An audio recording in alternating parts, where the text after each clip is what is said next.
nous avons maintenant une vidéo du prince sérénissime Albert II de Monaco qui soutient Grand Océan à distance. Il a regretté de ne pouvoir être avec nous. Bon, il était à New York à la grande réunion des Nations Unies, donc bon, il n'a pas pu venir à Cherbourg. Mais la prochaine fois.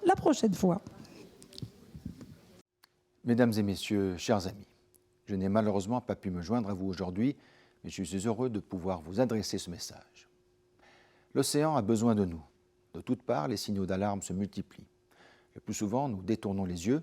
Je pourrais dire, pour paraphraser un ancien président de la République française, « Notre bateau coule, mais nous regardons ailleurs ».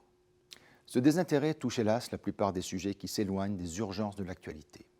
Il efface tout ce qui se situe légèrement au-delà de nos intérêts égoïstes. C'est peut-être moins le cas à Cherbourg ou à Monaco ou dans d'autres endroits du monde, depuis lesquels les enjeux maritimes semblent plus abstraits ou plus lointains, mais je pense que nous avons tous constaté cette forme de myopie qui frappe notre monde. L'océan est au cœur de la problématique climatique. Le rapport spécial du GIEC sur les océans et la cryosphère, rendu public à Monaco en 2019, a parfaitement documenté cela. Il a d'une part souligné le rôle essentiel de l'océan dans l'atténuation du changement climatique, mais il a également souligné à quel point l'océan était aujourd'hui victime de ce réchauffement avec la hausse des températures de l'eau, la fonte des glaces polaires, la hausse du niveau des mers, la fragilisation de certains écosystèmes, le déplacement de nombreuses espèces ou encore plus largement un bouleversement des courants marins. Ces constats entraînent une conclusion logique, la mauvaise santé de l'océan, qu'elle soit due au réchauffement ou à d'autres facteurs humains comme l'acidification, la pollution, la surpêche, la dégradation des sols ou la surdensification des littoraux, l'empêchera de plus en plus de remplir ses fonctions si importantes d'atténuation des changements climatiques. C'est pourquoi il est impératif de mieux protéger les océans si nous voulons avoir une chance de préserver notre climat. Mais il faut aller plus loin et considérer l'océan également comme une solution. À cet égard, une meilleure gestion des océans peut aussi s'avérer déterminante dans ce qui doit être notre priorité contre le réchauffement, la transition énergétique. Qu'il s'agisse d'éoliennes en mer, d'hydroliennes, de thalassothermie, comme les pompes à chaleur marines que nous avons installées avec succès à Monaco, d'énergie houlomotrice ou même de biomasse, les ressources énergétiques de l'océan sont à peu près inépuisables. Malheureusement, elles ne représentent encore qu'une part infime de la production énergétique mondiale.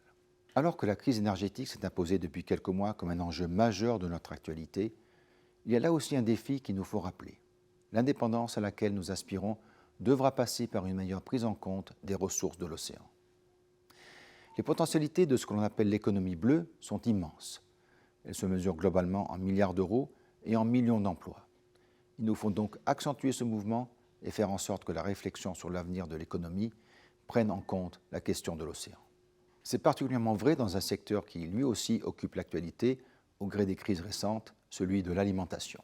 Nous savons que plus de 3 milliards d'entre nous tirent leur principale subsistance des ressources marines.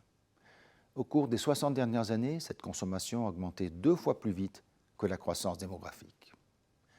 Mais les stocks de poissons déclinent de manière dramatique, victimes de la surpêche, de la pêche illégale et de la dégradation des écosystèmes. La tentation est donc de développer l'aquaculture, qui représente déjà près de la moitié de la production mondiale de poissons, mais qui pose elle aussi de nombreux problèmes. Rejet de méthane, pollution, transmission d'épizooties, prolifération de microalgues, évasion d'espèces domestiques vers les milieux naturels et fragilisation des espèces sauvages. Pour assurer la nutrition de l'humanité, pour faire face à ces besoins croissants, il est donc nécessaire, une fois encore, de mieux protéger les océans. Ce qui m'amène au dernier sujet d'actualité dont je voudrais vous parler, pour rappeler à quel point il est lié à la situation de l'océan, la santé. À la fin de l'année 2020, nous avons réuni à Monaco un symposium consacré aux interactions entre l'océan et la santé humaine. Il y a été rappelé les effets délétères de la pollution, notamment plastique, sur notre santé. Il a aussi alerté sur le développement de pathogènes et souligné l'impact des phénomènes climatiques extrêmes sur la santé des populations côtières. Mais il a aussi mis en évidence les potentialités immenses des océans en matière de santé, par exemple par les capacités de modélisation que nous offrent les organismes marins, ou encore le développement de nouvelles molécules. Qu'il s'agisse donc de santé, de climat, d'énergie, d'alimentation ou d'économie, les océans sont bientôt au cœur de notre avenir. C'est bien, je crois, le sens de ce festival et c'est pourquoi je tenais à vous adresser ce message. Nous pouvons agir pour nos océans en luttant contre les pollutions terrestres, par le traitement des eaux usées, par la transition énergétique, par l'arrêt de la surpêche et de certaines subventions et de l'établissement de quotas plus raisonnables, par le déploiement de règles internationales mieux à même de protéger la haute mer. Enfin, je voudrais m'arrêter un instant sur ce point, il y a les aires marines protégées.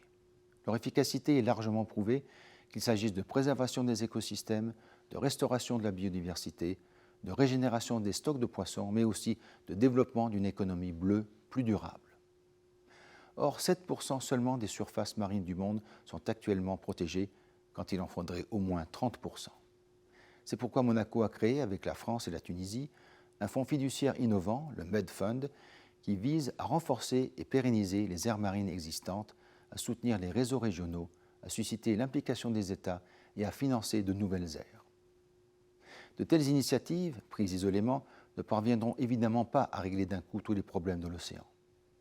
Mais elles tracent une voie et nous permettent d'envisager un monde dans lequel l'humanité serait réconciliée avec la mer. Je vous souhaite donc de fructueux débats.